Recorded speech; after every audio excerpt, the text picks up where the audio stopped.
Queridos irmãos e irmãs, alegria mais uma quarta partilharmos desse tempo de aprendizado e de crescimento, onde estamos examinando com muita paciência como tudo começou, o nosso estudo semanal e que tem sido de grande proveito para a nossa edificação. Nós queremos dar continuidade hoje nos temas que vimos tratando aí ao longo das últimas semanas e queremos falar então sobre o reino das plantas. Falamos um pouco sobre isso nas semanas que antecederam e você pode acompanhar isso nos estudos anteriores que estão disponíveis lá no canal da IPA no YouTube. Mas vamos abrir para a nossa base do estudo de hoje o texto que se encontra aí no livro do Gênesis, no capítulo de número 1, os versos de 26 a 31. Um texto que nós já até tivemos a oportunidade de ler algumas outras vezes e que hoje vai nos ajudar também a compreensão sobre essa temática das plantas que nós abordamos já de maneira introdutória nas semanas anteriores. Gênesis 1, de 26 até 31. Diz assim a palavra do Senhor. Também disse Deus: façamos o homem à nossa imagem, conforme a nossa semelhança. Tenha ele domínio sobre os peixes do mar, sobre as aves dos céus, sobre os animais domésticos, sobre toda a terra e sobre todos os répteis que rastejam pela terra. Criou Deus, pois, o homem à sua imagem, a imagem de Deus o criou. Homem e mulher os criou. E Deus os abençoou e lhes disse: sede fecundos, multiplicai-vos, enchei a terra e sujeitai-a, dominai sobre os peixes do mar, sobre as aves dos céus e sobre todo animal que rasteja pela terra. E disse Deus ainda: eis que vos tenho dado todas as ervas que dão semente e se acham na superfície de toda a terra, e todas as árvores em que há fruto que dê semente, isso vos será para mantimento. E a todos os animais da terra, e a todas as aves dos céus, e a todos os répteis da terra, em que há fôlego de vida, toda a erva verde lhes será para mantimento. E assim se fez. Viu Deus tudo quanto fizera, e eis que era muito bom. Houve tarde de manhã o sexto dia. Então nós ainda estamos falando sobre o sexto dia, refletindo um pouco sobre a criação das plantas, o objetivo da criação das plantas pelo Senhor Deus. Na semana passada, nós falamos um pouco sobre o jardim que Deus plantou. Traçamos alguns detalhes importantes que a palavra de Deus nos traz sobre o Éden, o objetivo, o propósito e por que Deus criou o Éden para o prazer e a satisfação do homem e, sobretudo, para que encontrasse também o homem uma representação aí para a sua própria ocupação, pois o homem, ele no jardim tinha afazeres. Muita gente pensa que no paraíso nós vamos ser libertos do pecado, e é verdade. Nós vamos ser libertos da égide da morte, é verdade também. Mas nós não vamos ser libertos da ocupação. O homem, ele foi feito para o trabalho, e esse é um pressuposto genuinamente reformado. O reformado, ele não defende que o trabalho veio como uma consequência do pecado. Isso é uma mentira e também não condiz com o que a Bíblia nos ensina, pois quando nós olhamos para o exemplo aqui de Adão, Adão, ele desde o princípio é investido do dever de cuidado com o jardim, do dever de zelar pela criação. Um mordomo, um despenseiro, alguém que recebe uma tarefa do Criador. E quando a gente observa essa volatilidade com a qual esse tema é trabalhado em muitos cenários, a gente tende a ver a ignorância que parte da não compreensão correta do que foi, sim, um efeito da queda de Adão. O que foi o efeito da queda de Adão? Que o trabalho deixou de ser para ele prazeroso, passou a ser para ele um fardo. Do suor do teu rosto comerás o pão. Enquanto ele tinha, embora tivesse sim que cultivar o jardim, ele tinha livremente a sua dispensação frutas, árvores e aquilo lhe trazendo também saúde. E você vai lembrar na semana passada que nós falamos também sobre isto, o propósito em que Deus cria as plantas e os frutos. Falamos de tipos diferentes de plantas, né? Gimnospermas, angiospermas, as plantas que têm apenas a característica de relva, né? Que era Essebe, que germinava no campo, e tinha as plantas, árvores que geravam frutos, essas muito específicas que tinham como propósito a alimentação do homem. Nós falamos também, eu vou lembrar aqui na semana passada ou na semana retrasada, sobre a árvore da vida e como que é interessante refletirmos sobre essas propriedades medicinais do reino plantae, criado pelo Senhor Deus. Quando nós podemos olhar para o contexto bíblico e ao intentarmos, de maneira falha, questionar a autoridade do registro bíblico, da revelação divina, nós podemos ser levados a pensar que é impossível e é apenas alegórico e simbólica a expressão divina de que um fruto de uma árvore pudesse conduzir-nos a saltar para além da mortalidade. Pois era isto que significava a árvore da vida ao leste do jardim do Éden. Mas por que podemos duvidar ou devemos duvidar de um Deus que cria tudo pela palavra do seu poder? E quando olhamos para as propriedades que muitas das vitaminas encontradas em diversos frutos gerados por plantas trazem para nós recomposição orgânica de vitaminas, da recomposição do nosso metabolismo, recomposição do nosso próprio sistema imunológico, e é por isso que nós não podemos, não devemos desdizer ou duvidar, ou ter alguma insegurança de que a existência da árvore da vida é real. E, inclusive, ela é tão real que ela é prometida para a Nova Jerusalém. Como você pode observar bem atentamente ao ler Apocalipse capítulo 21.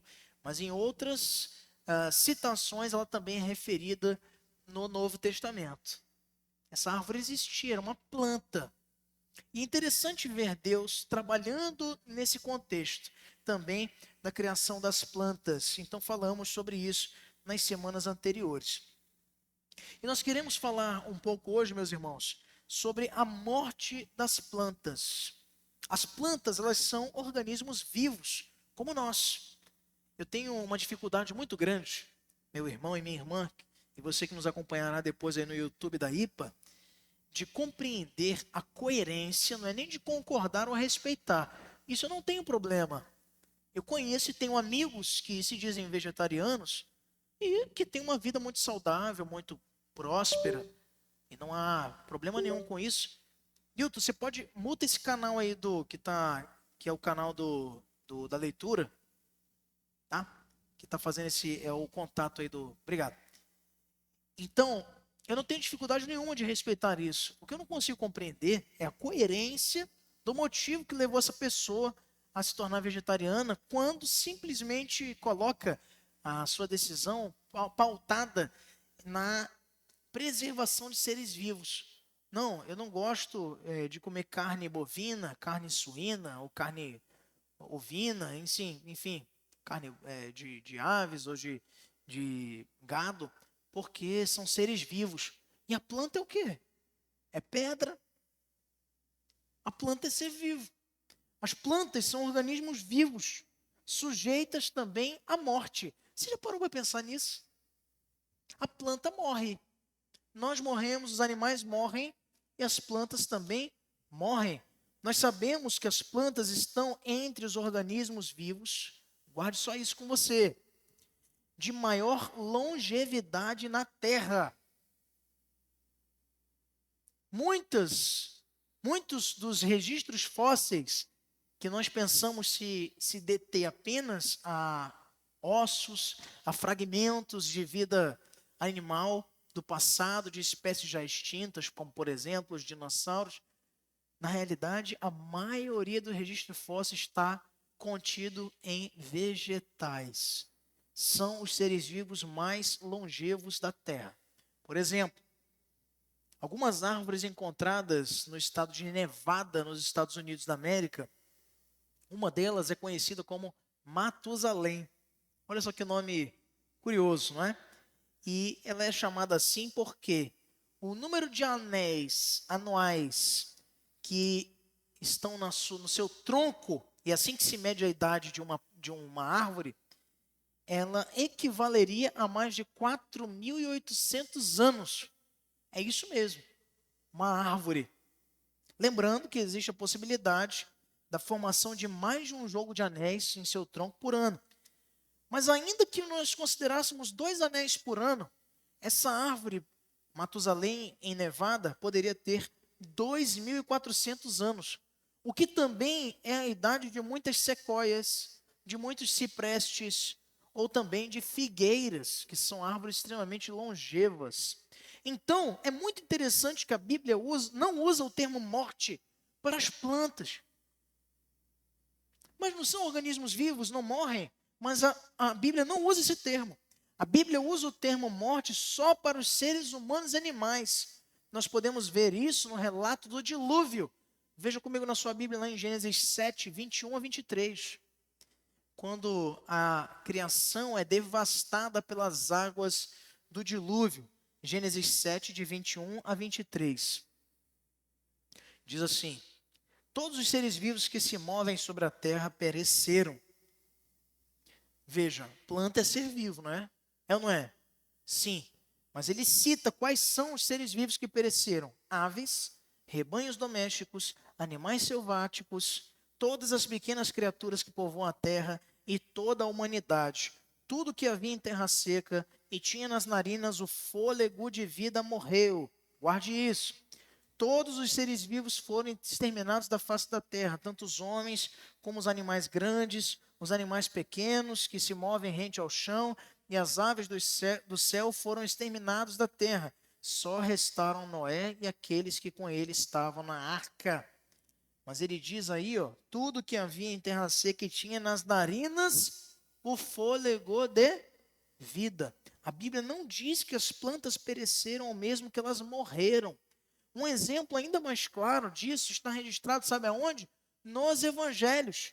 Lá em Mateus 21, de 19 a 20. Veja comigo na sua Bíblia. Mateus, capítulo 21, 19 a 20. Vendo uma figueira à beira do caminho, aproximou-se dela, mas nada encontrou a não ser folhas. Então lhe disse Jesus: nunca mais dê frutos. Imediatamente a árvore secou, e ao verem isso, os discípulos ficaram espantados e perguntaram: como a figueira secou tão depressa? Nós, naturalmente, meus irmãos, diríamos que essa figueira morreu, mas a Bíblia diz que ela só secou. Existe uma distinção feita nas Escrituras sobre as formas de vida biológica, e são divididas da seguinte forma: seres humanos, animais e plantas. Dessas três, só seres humanos e animais morrem. É importante ressaltar esse aspecto para que fique claro para nós a terminologia bíblica usada para descrever o processo pelo qual a vida acessa em cada ser vivo. Nas plantas não é morte, para nós e para os animais sim. Se já é um problema muito grande, é verdade, essa inversão valorativa ou axiológica, pastor, que palavra difícil, facilita para a gente, com certeza. Axioma é valor. Quando eu falo de inversão axiológica, é inversão de valores, de princípios. Quando eu trato um animal melhor do que trato um ser humano, eu estou tendo naturalmente uma inversão axiológica. E eu não quero dizer com isso que você precise maltratar os animais, tá bom? Nós somos convidados a cuidar da criação. E os animais foram criados por quem? Por Deus. Então nós somos convidados a tratá-los com dignidade. Mas veja, é no mínimo perturbador ou curioso, intrigante, que você veja uma sociedade hoje caminhando para uma inversão tão grande de valores, meus irmãos, que eu não estou chamando aqui a inversão de valores de você ter um cachorrinho, como eu já tive, de você ter um peixe, dá trabalho de cuidar, inclusive, de você ter um passarinho, não é? Desde que não traga opressão para o bichinho, né? Mas veja, gente que celebra aniversário de bicho, leva em carrinho de bebê, parece gente. Né? Outro dia eu estava vendo, plano de saúde tal, eu estava esperando uma consulta, eu já falei isso aqui na igreja. Plano de saúde tal. Aí tal, apresenta vantagens, tem ambulância 24 horas, não sei o que, não sei o que. Plano de saúde para o seu pet. Eu falei, pô. Já está difícil pagar para criança, né? E é caro, imagine só. E era mais caro. Creche, culto pet. Ah, pastor, isso é brincadeira. Você já está, né? Exagerando. Estou exagerando? Não estou não. Tem, pode pesquisar. Culto pet. Tem culto pet. E, gente, isso é só o começo do fim. Já existe. Não confie em mim, pesquise. Já existem hoje países que autorizam casamento entre pessoas e animais. Algo que é abominável aos olhos de Deus, que lá no Levítico é chamado de bestialidade. Já tem gente deixando herança para cachorro, ou para gato, ou até para uns animais domésticos mais exóticos, né? Como serpentes e tigres, né? Ou ilhamas, né? Peruanas. Enfim, inversões de valores. Mas veja, a Bíblia distingue muito bem cada tipo de ser vivo. E usando um pouco dessa fundamentação que nós trouxemos sobre os animais, tem gente que conversa com planta. A planta tem que ser cuidada, obviamente. Nós temos aqui, e essa igreja é uma igreja que investe em plantas, né? A gente tem plantas aqui no nosso templo, também nas nossas dependências. Tem uma planta, e não pode se negar isso, é terapêutico, é bom. Por quê? Porque ambientaliza o teu local de convivência, traz conforto e também bom ar para respirar. Até aí nenhum problema. Mas quer desabafar, desabafa com gente. Desabafa em oração com o Senhor. Aí, pastor, não tem tempo de orar, mas conversar com a planta tem, né? Então, gente, existem diferentes formas de vida. Então a gente já entendeu aqui, tá bom? Que embora sejam seres vivos extremamente longevos, a Bíblia nunca aborda a morte da planta, porque ela não tem consigo ela não tem em suas narinas fôlego. E o fôlego de vida que é muito especial do homem. Agora, eu queria mencionar com você algo importante também, para a gente caminhar para o final do nosso estudo de hoje e encerrar esse capítulo sobre as plantas. Como tudo pode ser encontrado numa simples folha. Nós mencionamos no início dessa nossa discussão sobre as plantas alguns fatos interessantes relacionados ao reino vegetal. E a gente quer concluir falando sobre a maravilhosa criação de Deus, dando alguns outros detalhes sobre a folha. Um dos equipamentos mais sofisticados de tudo que é conhecido pelo ser humano pode ser encontrado dentro de uma folha. Uma das tecnologias mais avançadas e que sempre estiveram ali impressas nas plantas chama-se máquina de fotossíntese, a geração do ar, da alimentação, um processo químico pelo qual as plantas, algas e até mesmo algumas bactérias, usando a luz do sol, transformam dióxido de carbono, o famoso CO2, em compostos orgânicos, como glicose, celulose e amido. Somente um Deus com grandiosa soberania e sabedoria poderia ter pensado nesse processo de retroalimentação do reino vegetal. Talvez ele já soubesse que nós não iríamos nos preocupar de maneira satisfatória com as plantinhas. Dentro dessas pequenas células encontradas numa simples folha, existem organelas chamadas de cloroplastos, que a gente já falou, que são fábricas fotossintéticas que produzem essas composições orgânicas, glicose, amido e celulose. As plantas elas absorvem a luz, então, através de pigmentos chamados clorofila e que, veja, tornam-as verdes. A clorofila torna a planta verde. E esses pigmentos encontram-se nas extremidades de proteínas especiais que se parecem com antenas, todas elas pigmentadas trabalhando de forma organizada. As células que são encontradas analisando microscopicamente uma folha, o tecido de uma folha, dão a ela uma densidade de 800 mil cloroplastos por milímetro quadrado. Uma cutícula vegetal, um pedacinho de uma folha em forma de camada de cera, produzida pelas células epidérmicas de uma planta, faz com que ela não perca água por meio de evaporação excessiva nos dias de intensidade de calor e do clima. Ao mesmo tempo, essa proteção da sua camada protege-a diminuindo a absorção da luz ultravioleta e a da luz azul, controlando e equilibrando a quantidade de calor de cada planta. Para termos uma noção do quão sábio é o design de uma folha e do mecanismo de fotossíntese encontrado em uma folha, nós podemos usar alguns valores experimentais que o Adalto Lourenço, no seu livro utilizado como base do nosso estudo, ele apresenta. Por exemplo, uma árvore com 200 mil folhas, ela possui uma área exposta ao sol de 1,2 km². 1.200 metros quadrados. A quantidade total de clorofila encontrada aí é 180 gramas. Em um dia ensolarado, ela irá utilizar, 36 mil metros cúbicos de ar para produzir 12 quilos de carboidratos, consumindo 9.400 litros de dióxido de carbono da atmosfera. Uma árvore apenas. Em troca, ela lançará na atmosfera 9.400 litros de oxigênio, regenerando 45 mil litros de ar por dia. Uma árvore.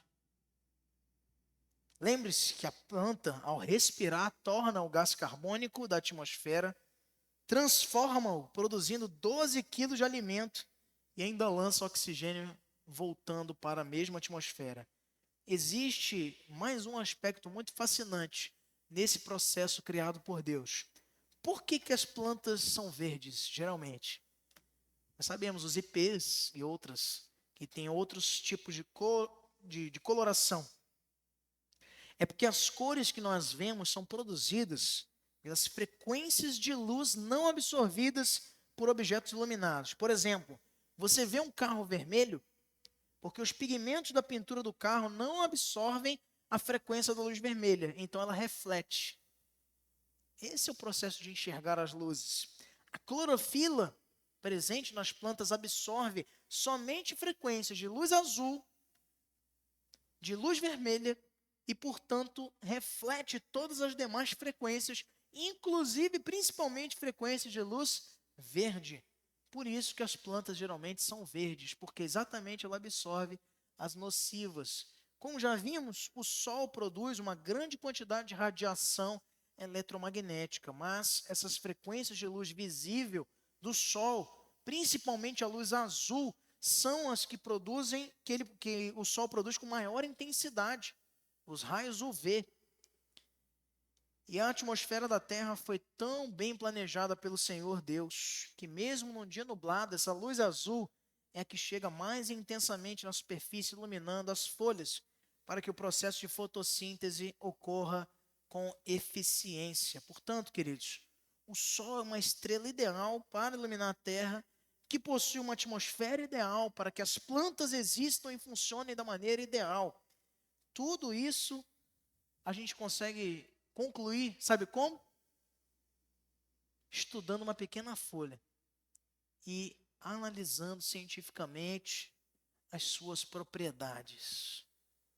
Uma folha, Deus, com a sua perfeição, planeja de uma maneira muito categórica e pura, inteligente, as propriedades dessa natureza que se consolida e muito especialmente aqui, na funcionalidade das plantas. Agora eu pergunto para você, como poderíamos conceber toda essa tecnologia surgida do acaso, do aleatório de explosões voláteis e despropositadas há bilhões e bilhões de anos atrás? É porque não dá, logicamente, para conceber a origem do universo dessa forma. Eu pretendo, e o desejo do meu coração, é que no final dessa jornada de estudos você compreenda cada vez mais, com ainda mais segurança, não apenas porque está escrito na Bíblia e pronto. Embora ela não seja suficiente fonte, mas há elementos na narrativa bíblica que, se a gente não examinar, não se esmerar para estudar e entender, a gente acaba passando batido.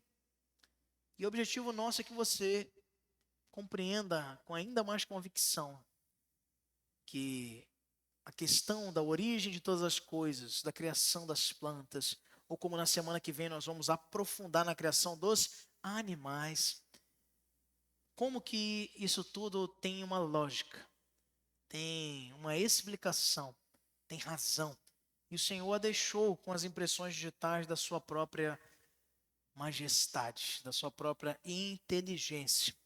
A gente encerra hoje esse nosso estudo sobre as plantas, percebendo-as dentro de um contexto muito maior, como vimos, revestida de propósito, revestida de intencionalidade divina para a não apenas a alimentação do homem e dos animais, como já vimos, mas sobretudo para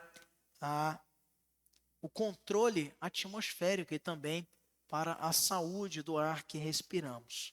Que Deus nos abençoe, queridos. Você que nos acompanhou no YouTube da IPA e ficou até aqui, nosso muito obrigado. Venha participar conosco presencialmente. Você será com a sua família muito bem acolhido aqui em nosso meio, com toda certeza. E acesse as nossas plataformas e redes sociais, nosso site ananindeua.ipb.org.br, nosso Instagram, @IPBAnanindeua, e o nosso canal da IPA no YouTube. É isso que você está acompanhando. Pode curtir, também se inscrever e compartilhar com um amigo, com um colega, e nos ajudará bastante a ampliar o alcance do material e das mensagens que são aqui publicadas. Amém, queridos? Vamos ficar de pé, vamos orar ao Senhor, agradecer a Ele por mais uma oportunidade que nos dá de estudar,